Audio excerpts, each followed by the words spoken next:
गोपाल और रेखा एक दूसरे से बहुत अधिक प्यार करते थे।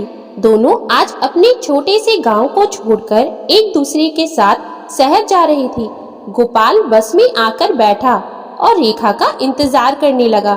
कुछ देर बाद रेखा आई और गोपाल के बगल वाली सीट पर बैठ गई।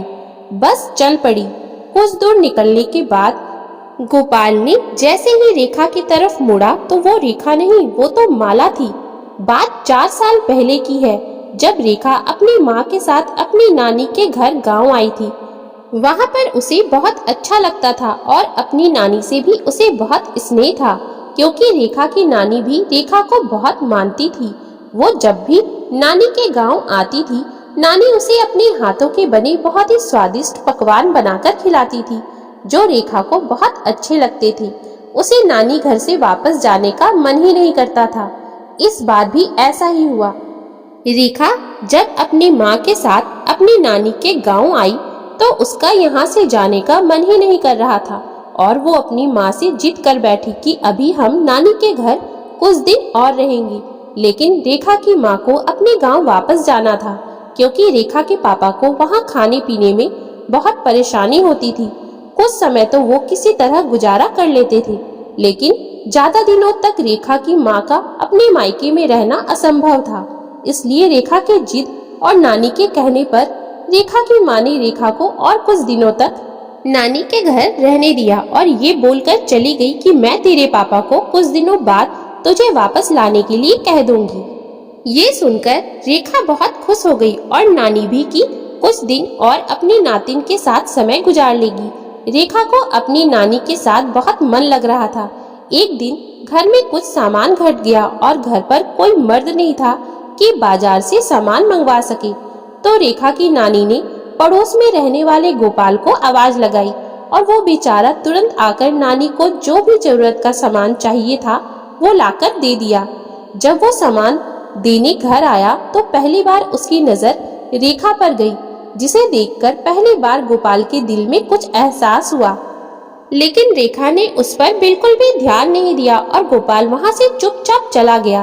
एक दिन रेखा अपनी नानी के साथ गांव के मेले में घूमने गई, जो साल में 2 बार वहां पर लगता था। वहां पर अच्छी और सुंदर चीजें बिकने आती थी और चाट, गोलगप्पे, झूले वगैरह भी लगते थे।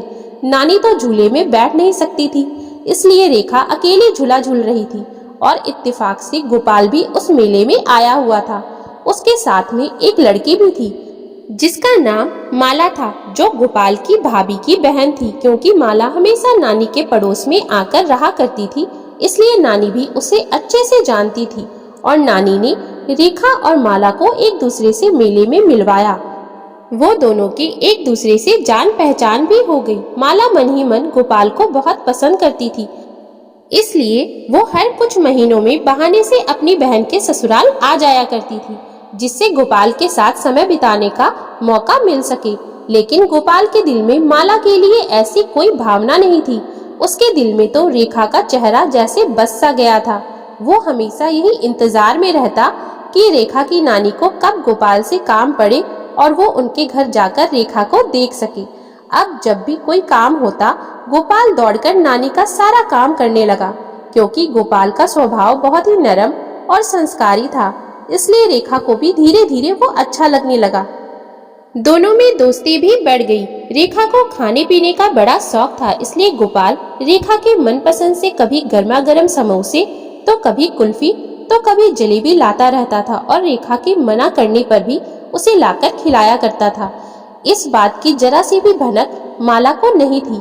उसे तो लगता था कि गोपाल भी माला को पसंद करता है, क्योंकि उसका स्वभाव ही ऐसा था कि वो किसी को भी किसी चीज के लिए मना नहीं करता था। वो हर किसी का काम खुशी खुशी कर दिया करता था। अब तो माला भी कभी कभी रेखा से मिलने नानी के घर आ जाती थी और दोनों सहेली जैसी हो गई थी। दोनों खूब सारी बातें भी करती थी। वैसे माला भी दिल की अच्छी लड़की थी। कुछ दिनों बाद गोपाल अपने भैया के काम से शहर गया और वहाँ से उसे चिकनकारी की एक बहुत ही सुंदर सी दुपट्टा दिखाई दी, जिसे देखकर उसे लगा कि ये दुपट्टा रेखा पर बहुत सुंदर लगेगा और वो दुपट्टा वो खरीद लाया और अपने अलमारी में रख दिया। उसने सोचा कि जैसे ही उसे मौका मिलेगा वो ये दुपट्टा रेखा को दे आएगा। लेकिन जब उसकी भाभी ने गोपाल के कपड़े रखने के लिए उसकी अलमारी खोली तो उन्हें दुपट्टा दिखा। उन्हें लगा ये दुपट्टा उनका तो है नहीं, ये जरूर उनकी बहन माला का होगा। गलती से कपड़ों के बीच यहाँ आ गया होगा और वो दुपट्टा वो माला के बक्से में रखाई। लेकिन उस दुपट्टे में एक चिट्ठी भी थी जिसमें गोपाल ने अपने दिल की बात रेखा के लिए लिखी थी। बस वो दुपट्टा रेखा को मिलने की जगह गलती से माला को मिल गया और माला की गलतफहमी पक्की हो गई, क्योंकि उस चिट्ठी में रेखा का नाम कहीं नहीं लिखा था। माला ने सोचा ये सब गोपाल ने माला के लिए लिखा है और दुपट्टा भी उसके लिए ही है। गोपाल को मौका ही नहीं मिल पा रहा था कि वो जो तोहफा रेखा के लिए लाया है वो उसे दे सके। एक दिन गोपाल को मौका मिल ही गया और रेखा खुद ही माला से मिलने गोपाल के घर आ गई। मौका देखकर गोपाल ने रेखा को उसके कमरे में जाकर तोहफा लेने को कहा। रेखा ने भी हाँ में सर हिला दिया। गोपाल सबके सामने वहाँ बैठ नहीं पाया और वह रेखा को बोलकर वहाँ से निकल गया। रेखा भी माला से बातचीत में इतनी खो सी गई कि उसे गोपाल की कही बात ध्यान में नहीं रही और वो वापस बिना तोहफा लिए ही अपने घर लौट गई, क्योंकि माला ने वो चिट्ठी संभाल कर रख दी थी कि आराम से समय मिलने पर पढ़ेगी। जब रात को माला ने चिट्ठी खोलकर पढ़ा तो उसमें गोपाल ने अपनी सारी दिल की बात जाहिर कर दी थी, जो कि उसने रेखा के लिए लिखा था। उसमें लिखा था कि वो रेखा को बहुत पसंद करने लगा है और उसके बगैर जी नहीं सकता, ना ही किसी और से कभी शादी कर सकता है।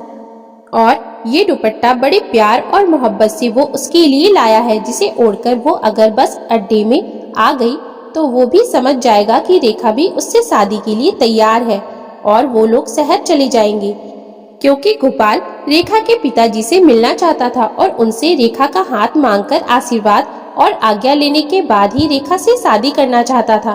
और उसे यकीन था कि उससे मिलने के बाद रेखा के पिताजी उन दोनों की शादी की मंजूरी भी दे देंगे, क्योंकि रेखा के पिताजी रेखा को बचपन से बेटी नहीं बल्कि बेटे की तरह प्यार किए थे और एक दोस्त की तरह हर बातें समझाते भी थे, ताकि उनकी बेटी कभी कोई गलत कदम ना उठाए और अपने दिल की बात अपने पिताजी से बिना झिझक के कह सके।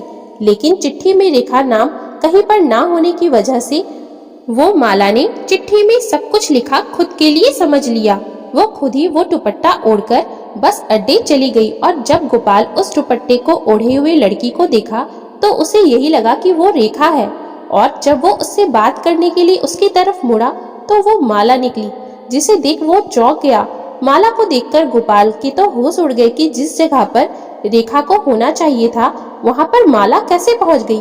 और जब सारी सच्चाई माला को पता चली तो उसका दिल बुरी तरह टूट गया और वो दोनों उसी समय वहाँ से वापस लौट आए और सारी बात माला ने रेखा को बता दी।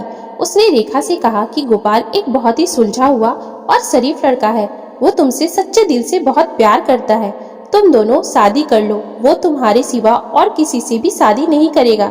ये सारी बातें नानी ने खिड़की के बाहर से सुन ली, क्योंकि गोपाल नानी को भी पसंद था, इसलिए रेखा की नानी खुद अपनी बेटी और दामाद से इस रिश्ते की बात की और माँ पिताजी और सबकी रजामंदी से दोनों की शादी संपन्न हुई और रेखा अपनी नानी के पड़ोस में ही ब्याह के आ गई, जिससे नानी भी अपनी नातिन से जब चाहे मिल लेती थी और रेखा और गोपाल भी आते जाते रहते थे। अब गोपाल नानी का पहले से भी ज्यादा ख्याल रखने लगा था। तो दोस्तों, अगर आपको हमारी आज की ये कहानी अच्छी लगी हो तो कृपया आप हमारे चैनल को लाइक, शेयर और सब्सक्राइब जरूर कर लें, जिससे हम आपके लिए और भी अच्छी अच्छी कहानियाँ लाते रहें। Thank you for watching.